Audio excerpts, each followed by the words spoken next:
যুগে যুগে মহান আল্লাহ তাআলা মানুষের ঈমানকে পরীক্ষা করার জন্য বিভিন্ন মাধ্যম ব্যবহার করে থাকেন। তেমনই একটি মাধ্যমের কথা আজকে আমরা শুনব। তাহলে চলুন আজকে আমরা বনি ইসরায়েলের ৩ ব্যক্তির ঘটনা শুনি, যাদেরকে আল্লাহ তাআলা ফেরেশতা পাঠিয়ে তাদের ঈমানকে পরীক্ষা করেছিলেন। আবু হুরায়রা রাদিয়াল্লাহু আনহু থেকে বর্ণিত, তিনি রাসূল সাল্লাল্লাহু আলাইহি ওয়াসাল্লামকে বলতে শুনেছেন, বনি ইসরায়েলের মধ্যে ৩ জন লোক ছিল। একজন ধবল রোগী, একজন মাথায় চুলবিহীন অর্থাৎ টাকওয়ালা, আর একজন ছিল অন্ধ। মহান আল্লাহ তাদেরকে পরীক্ষা করতে কাজেই তিনি তাদের কাছে একজন ফেরেশতা পাঠালেন। ফেরেশতা প্রথমে শ্বেত রোগীটির নিকট আসলেন এবং তাকে জিজ্ঞাসা করলেন, তোমার কাছে কোন জিনিস বেশি প্রিয়? সে জবাব দিল, সুন্দর রং ও সুন্দর চামড়া, কেননা মানুষ আমাকে ঘৃণা করে। ফেরেশতা তার শরীরের ওপর হাত বুলিয়ে দিলেন, ফলে তার রোগ সেরে গেল।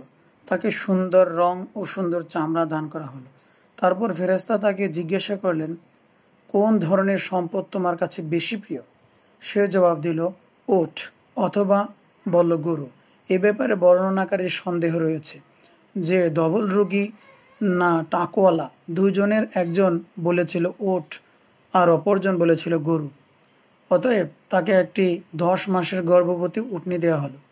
তখন ফেরেশতা বললেন, এতে তোমার জন্য বরকত হোক। বর্ণনাকারী বলেন, ফেরেশতা টাকওয়ালার কাছে গেলেন এবং বললেন, তোমার কাছে কোন জিনিস অধিক প্রিয়? তখন বলেছিল, আমার কাছে সুন্দর চুল পছন্দ, মানুষ আমাকে ঘৃণা করে। বর্ণনাকারী বলেন, ফেরেশতা তার মাথায় হাত বুলিয়ে দিলেন এবং তৎক্ষণাৎ মাথার টাক চলে গেল। তাকে তার মাথায় সুন্দর চুল দেওয়া হলো। ফেরেশতা জিজ্ঞাসা করলেন, তোমার কোন সম্পদ পছন্দ? সে জবাব দিল, গরু। তারপর তাকে একটি গর্ভবতী গরু দান করলেন এবং ফেরেশতা দোয়া করলেন, এতে তোমাকে বরকত দান করা হোক।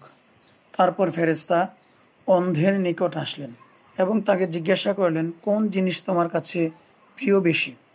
সে বলল, আল্লাহ যেন আমার চোখের জ্যোতি ফিরিয়ে দেন, যাতে আমি মানুষকে দেখতে পারি। নবীজি সাল্লাল্লাহু আলাইহি সাল্লাম বলেছেন, তখন ফেরেশতা তার চোখের উপর হাত বুলিয়ে দিলেন, সাথে সাথে আল্লাহ তার দৃষ্টিশক্তি ফিরিয়ে দিলেন। ফেরেশতা জিজ্ঞাসা করলেন, কোন সম্পদ তোমার কাছে অধিক প্রিয়? সে জবাব দিল, ছাগল। তখন তিনি তাকে একটি গর্ভবতী ছাগল দিলেন। উপরে উল্লেখিত লোকদের পশুগুলোর বাচ্চা দিল, ফলে একজনের উটে ময়দান ভরে গেল, অপরজনের গরুতে মাঠ পূর্ণ হয়ে গেল এবং অন্যজনের ছাগলের উপত্যকায় ভরে গেল। এরপর ওই ফেরেশতা তার পূর্ববর্তী প্রকৃতি ধারণ করে শ্বেতরোগীর কাছে এসে বললেন, আমি একজন নিঃস্ব ব্যক্তি, আমার সফরের সকল সম্বল শেষ হয়ে গেছে। আজ আমার গন্তব্যস্থলে পৌঁছার আল্লাহ ছাড়া কোনো উপায় নেই। আমি তোমার কাছে ওই সত্তার নামে একটি ওট চাচ্ছি, যিনি তোমাকে সুন্দর রং, কোমল চামড়া এবং সম্পদ দান করেছেন। আমি এর উপর সওয়ার হয়ে আমার গন্তব্যে পৌঁছব। তখন লোকটি তাকে বলল, আমার উপর বহু দায়িত্ব রয়েছে, আমার নিজের অনেক প্রয়োজন রয়েছে, সুতরাং আমি তোমাকে দিতে পারব।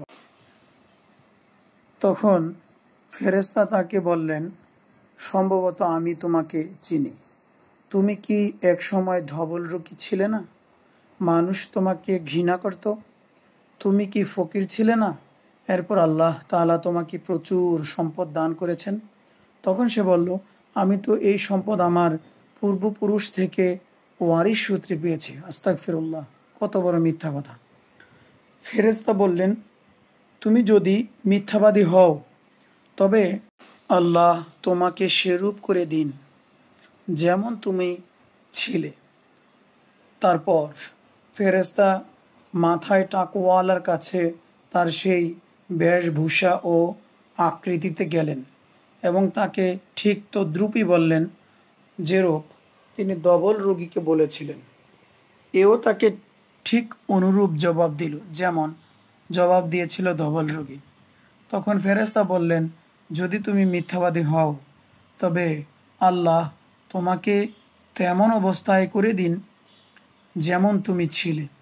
অবশেষে ফেরেশতা অন্ধ লোকটির কাছে তার আকৃতিতে আসলেন এবং বললেন, আমি একজন নিঃস্ব লোক, মুসাফির মানুষ।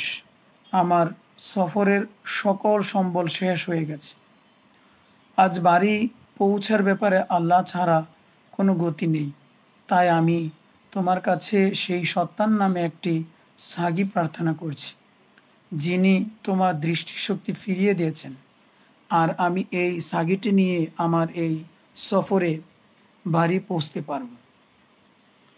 অন্ধ লোকটি বলল, আসলেই আমি অন্ধ ছিলাম। আল্লাহ আমার দৃষ্টিশক্তি ফিরিয়ে দিয়েছেন। আমি ফকির ছিলাম, আল্লাহ আমাকে ধনী করেছেন। এখন তুমি যা চাও নিয়ে যাও। আল্লাহর কসম, আল্লাহর ওয়াস্তে তুমি যা কিছু নিবে তার জন্য আজ আমি তোমার নিকট কোনো প্রশংসাই দাবি করব না। তখন ফেরেশতা বললেন, তোমার মাল তুমি রেখে দাও।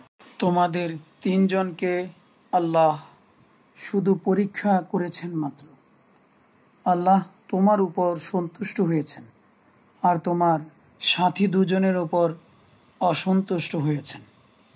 বুখারী শরীফ, হাদিস নাম্বার 3218।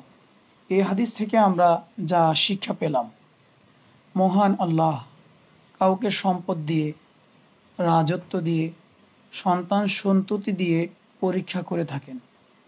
প্রকৃতপক্ষেই যারা আল্লাহ তাআলার শুকর আদায় করে এবং ধৈর্য ধারণ করে তারাই সফল কাম হবে ইনশাআল্লাহ।